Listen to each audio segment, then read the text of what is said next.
2024 में CUET UG का examination देकर DU, BBAU और टॉप की स्टेट और सेंट्रल यूनिवर्सिटी से BBA करना चाहते हो?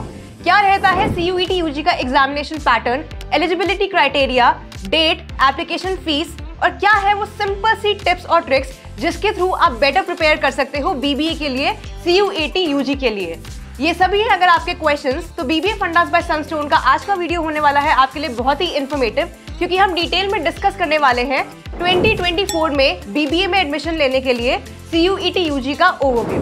हेलो एवरीवन, मेरा नाम है दृष्टि, मैं हूं MBA ग्रेजुएट HR मार्केटिंग। मुझे है 4 साल से ज्यादा कोऑपरेट वर्किंग एक्सपीरियंस, जिसके बेसिस पे मैं आज आपको गाइड करने की कोशिश करूंगी।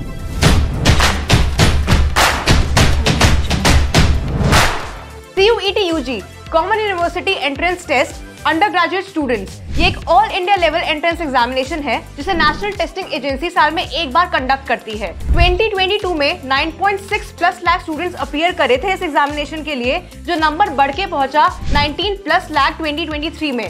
और 2024 की माने तो ऑलमोस्ट अश्योरिटी से ये एस्टिमेटेड है कि ये नंबर और ज्यादा बढ़ने वाला है। रीजन बीइंग कि ये टेस्ट बहुत इजी है और आपको फ्लेक्सिबिलिटी, ऑप्शंस और चॉइसेस प्रोवाइड करता है। अब बात कर लेते हैं CUET यूजी के एलिजिबिलिटी क्राइटेरिया के बारे में। चाहे आप साइंस, कॉमर्स या आर्ट्स बैकग्राउंड से हो, आपने 12th करी होनी चाहिए CBSE, ICSE या किसी भी रिकॉग्नाइज्ड बोर्ड से। बस यही आपका क्राइटेरिया रहता है। इसके अलावा एज लिमिट, अटेम्प्ट लिमिट या स्कोर लिमिट कुछ भी नहीं होता है। सिर्फ CUET यूजी के स्कोर के बेसिस पर ही यूनिवर्सिटीज आपको एडमिशंस देती है। हाँ, किसी इंडिविजुअल यूनिवर्सिटी का कोई क्राइटेरिया है, जैसे उस यूनिवर्सिटी को 50 to 60% मार्क्स चाहिए या 10th के बाद कोई गैप नहीं चाहिए, वो यूनिवर्सिटी स्पेसिफाई करती हैं अपनी वेबसाइट्स पर।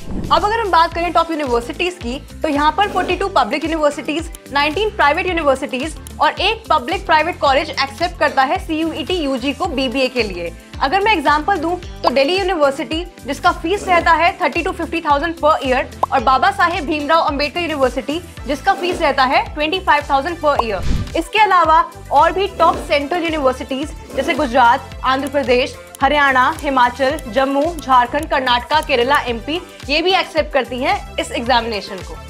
अब अगर हम बात करें CUET यूजी के एग्जामिनेशन पैटर्न की, तो ये आपका लगभग 3 घंटे का कंप्यूटर बेस्ड टेस्ट रहता है। MCQ टाइप क्वेश्चंस रहते हैं। सही जवाब को आपको टिक करना होता है। हर सही जवाब आपको +5 और गलत जवाब -1 देता है। अगर आप क्वेश्चंस अटेम्प्ट नहीं करते हो तो उसका कोई नेगेटिव मार्क्स नहीं रहता है। आपका एग्जामिनेशन डिवाइडेड रहता है 3 सेक्शंस में, जिसमें सेक्शन 1 फर्दर डिवाइडेड रहता है पार्ट A और पार्ट B में।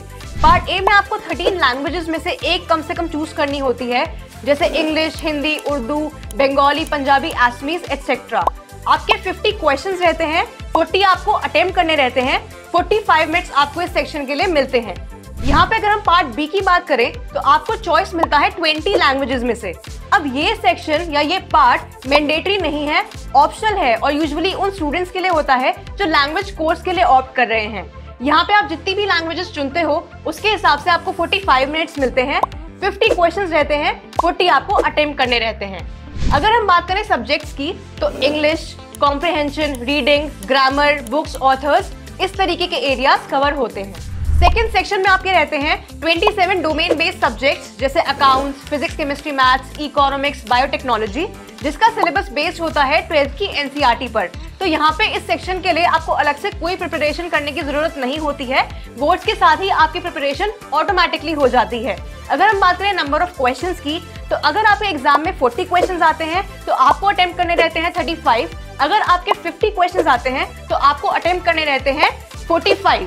टाइम ड्यूरेशन की अगर हम बात करें इस सेक्शन में, तो इसमें लिस्ट आपको मिलती है, जिसमें 27 में से 21 ऐसे सब्जेक्ट्स हैं जिसमें आपको मिलते हैं 45 मिनट्स और 6 ऐसे सब्जेक्ट्स रहेंगे जिसमें आपको मिलेंगे 60 मिनट्स। तो टाइम स्लॉट डिपेंड करेगा आपने कौन सा सब्जेक्ट चूज किया है।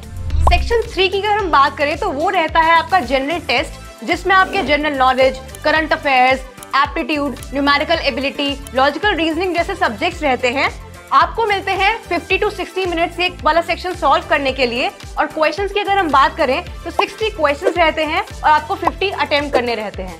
अब CUET यूजी का एग्जामिनेशन यूनिवर्सिटी टू यूनिवर्सिटी और कॉलेज टू कॉलेज कैसे वेरी करता है, इसको हम छोटे से एग्जाम्पल से समझ लेते हैं।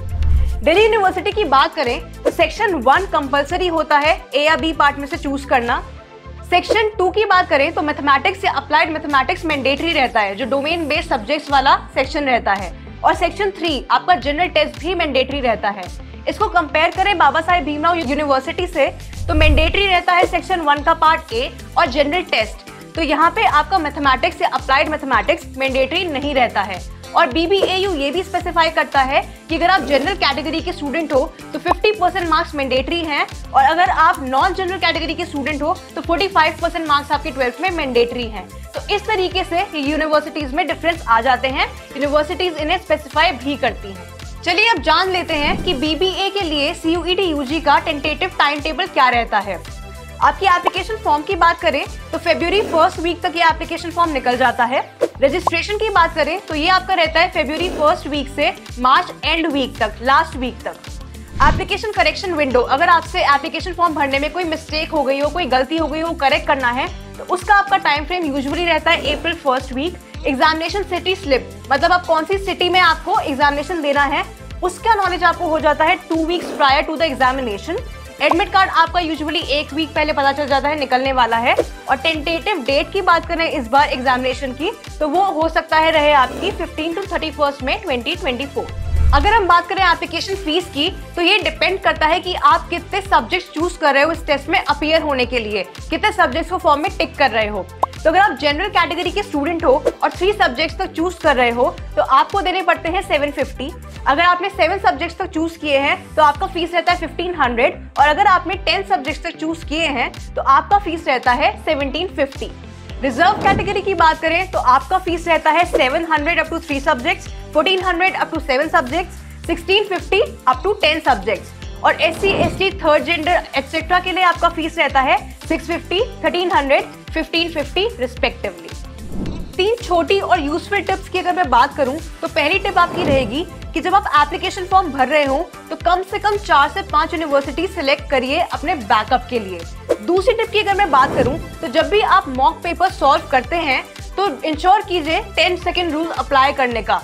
जो क्वेश्चंस आप 10 सेकेंड में सॉल्व कर पा रहे हैं उनको पहले अटेम्प्ट कीजिए, जो टाइम ले रहे हैं उनको बाद के लिए रखिए, और जो अटेम्प्ट नहीं हो रहे हैं उनको एकदम लास्ट के लिए छोड़ दीजिए। टिप 3, न्यूज़पेपर रीडिंग को अपनी डेली रूटीन में इंक्लूड कीजिए, क्योंकि सेक्शन 2 आप प्रिपेयर कर लेते हैं 12th में NCERT के थ्रू।